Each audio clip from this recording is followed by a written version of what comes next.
এর নাম ঠাকুর মশাই, একটা কথা ছিল। তা বল না, কি বলবি? দেখুন, এই এত বছর আপনার সঙ্গে থেকে আমি তো পুজো আচ্ছা, মন্ত্র পাঠ, যজ্ঞ করা সবই শিখে নিয়েছি।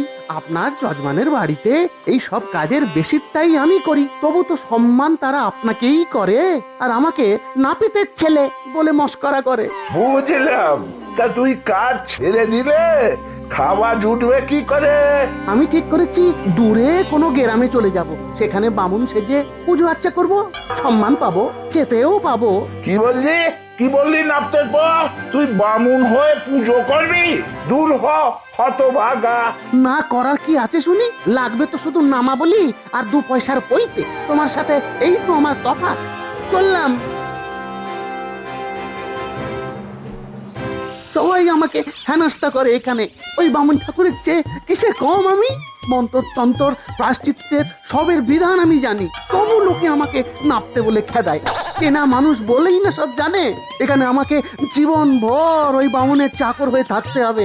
আগে অন্য গ্রামে যাই, আমিও দেখিয়ে দেবো বুদ্ধির জোরে কেমন করে আমি ধন আর মান দুটোই জোগাড় করি।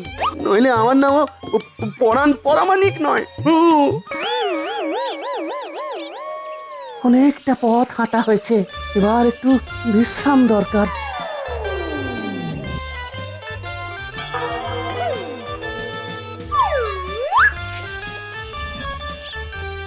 ঘরে কে আছো গো? একটু টেস্টার জল পাওয়া যাবে?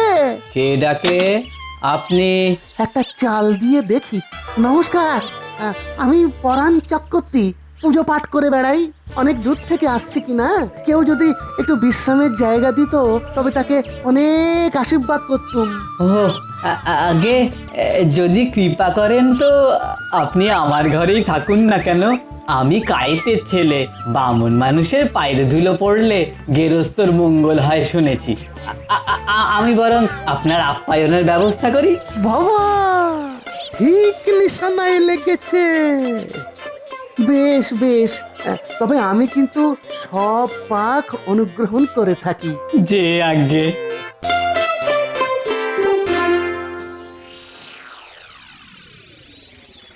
1 10 1 11 1 10 2 12 1 10 3। প্রণাম ঠাকুর মশাই। কি ব্যাপার রঘু, সকালবেলা এসে হাজির কেন? একটা বিধির নিতে এসেছি ঠাকুর মশাই। কি হয়েছে কি? এগে রাতে ঘুমের মধ্যে আমার পা দুখানা মা লক্ষ্মীর আসনের দিকে ঘুরে গিয়েছিল। তা হুড়মুড়িয়ে উঠতে গিয়ে উল্টে গেল মায়ের ঘর। তাই গিন্নি বললে নিশ্চয় কোনো পাপ হয়েছে।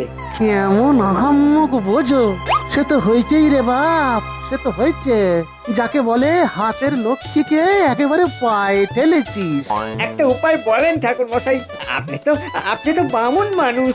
যজ্ঞ করতে হবে, সে এক ভারী ঝক্কির যজ্ঞ। তুই চাল ডাল আলু ফল এসব দিয়ে একটা সিদে দিয়ে যাস, আর সঙ্গে একটা টাকা। মা লক্ষ্মীকে উৎসর্গ করে দেবক্ষণ। বাঁচালেন ঠাকুর মশাই, বাঁচালেন। আমি সব দিয়ে যাচ্ছি এক্ষুনি, আমি সব দিয়ে যাচ্ছি, সব। ও হো হো হো হো।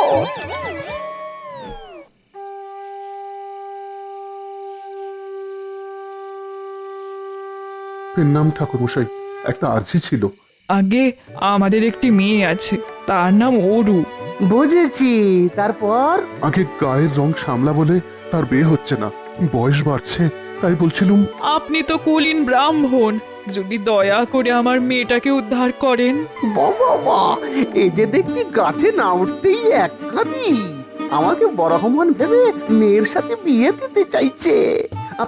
সে কি, সে আবার হয় নাকি? আমার চাল চুলো নেই, পরের বাড়ি থাকি। আগে আমার তো নিজস্ব দুতল বাড়ি, আপনি না হয় সেখানেই থাকবেন। বাড়িটি আমি আপনাকে যৌতুক হিসেবে দিয়ে দেব। দেখুন, কালো মেয়ে বিয়ে করায় আমার তেমন উৎসাহ নেই, তবে আপনারা হলেন সব জাতি। বিপদে যখন পড়েছেন, আপনাদের উদ্ধার করা আমার কর্তব্য। আপনি আপনি বিবাহের ব্যবস্থা করুন।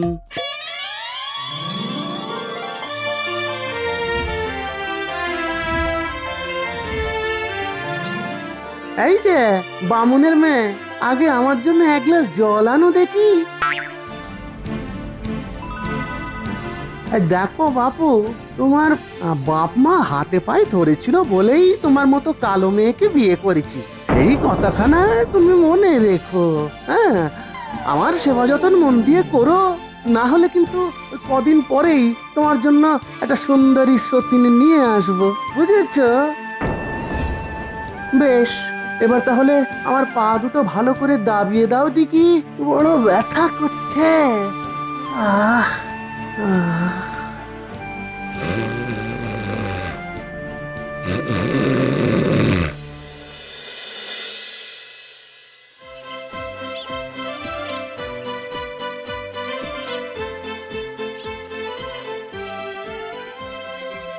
কি ব্যাপার ভাই, এত লম্বা লাইন কিসের জন্য? জানো না বুঝি এক ত্রিকালদর্শী গণৎকার এসেছেন। হাত দেখে তিনি মানুষের ভূত ভবিষ্যৎ সব বলে দিচ্ছেন। তাই বুঝি? তবে তো আমার হাতটাও একবার দেখিয়ে দিয়েই যাই। ভাগ্যটা আগে থেকে জানা থাকলে মন্দ কি।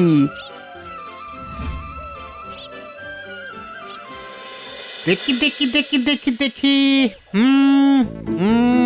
আপনার তো দেখছি বৃহস্পতি একেবারে তুঙ্গে, আর চন্দ্রের অবস্থান। আচ্ছা, আপনার মুখটা কেমন চেনা চেনা ঠেকছে। সে কি করে হবে? আপনি তো এই গ্রামে নতুন। ও হ্যাঁ, মনে পড়েছে মনে পড়েছে। তুমি আমাদের গ্রামের পরাণ নাপতে না, তার নামাবলী গায়ে দিয়েছো যে বড়। আরে চুপ চুপ, সে অনেক কথা। আমি এখানে পরাণ চক্রবর্তী, কুলীন বামুন। হ্যাঁ, সে কি কাণ্ড? তুমি দয়া করে এ কথা কাউকে বলো না। আমি আমি তোমাকে না হয় 10টা টাকা দিচ্ছি। বেশ বেশ, তবে মাত্র 10 টাকাতে কতক্ষণ আর চুপ করে থাকি বলো দেখি। ঠিক আছে ঠিক আছে, এই নাও 20 টাকা। দয়া করে তোমার মুখটা বন্ধ রাখো।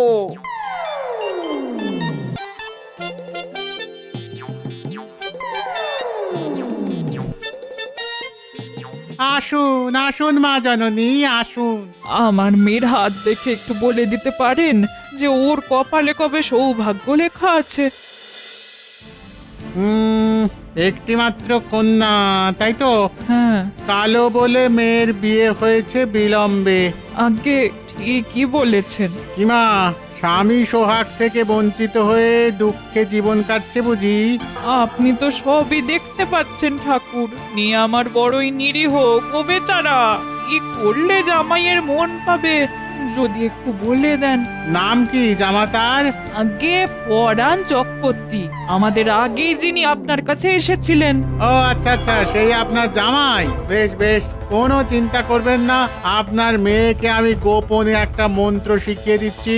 তো আমি ঘরে ফিরলে একটা নরুন হাতে নিয়ে সেটা পাঠ করলেই ধীরে ধীরে জামাই মেয়ের বশে চলে আসবে। হ্যাঁ, আর টু শব্দটি করবে না।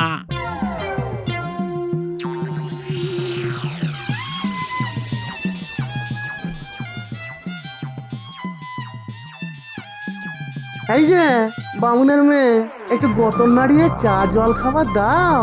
আগে এক্ষুনি দিচ্ছি। ওখানে কি খুঁজছো বলো দেখি? এই যে এইটা। কি ওটা? নরুন? ও নিয়ে কি করছো তুমি?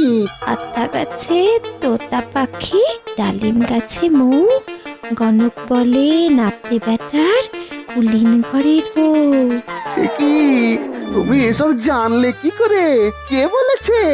আগে গণক ঠাকুর, তিনি এসব বলেছেন। সর্বনাশ, গণক বেটা তো মহাবজ্জাত। টাকাও নিলি, আবার বাঁশও দিলি।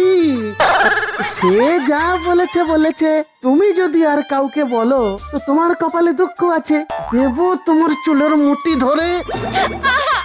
কি, তুমি আবার আমায় মারবে?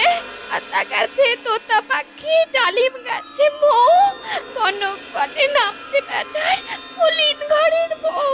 আরে চুপ চুপ, গ্রামের লোক জানতে পারলে মারের চুলে বৃন্দাবন দেখিয়ে দেবে। না না, আমি তো রঙ্গ করছিলাম গো, তুমি আমার সোনা বউ, আমি তোমাকে কখনো মারতে পারি? আরে বাহ, কনক ঠাকুর তো দারুণ মন্তর দিয়েছেন। এই যে শোনো, সারাদিন অনেক কাজ করেছি, এখন আর কিছু করতে পারবো না। আহা, ঠিক আছে, আমি তো আছি, আমি তোমার সব কাজ করে দেব। আজ আমার পায়ে এমন ব্যথা হয়েছে না, কেউ পাটা টিপে দিলে একটু আরাম পেতাম। তাই নাকি? কই কই, দেখি দেখি দেখি, দাঁড়াও, আমি টিপে দিচ্ছি। বাবা, মন্তরের কাজ তো ভালোই হচ্ছে, কিন্তু এই মন্তরের অর্থ কি?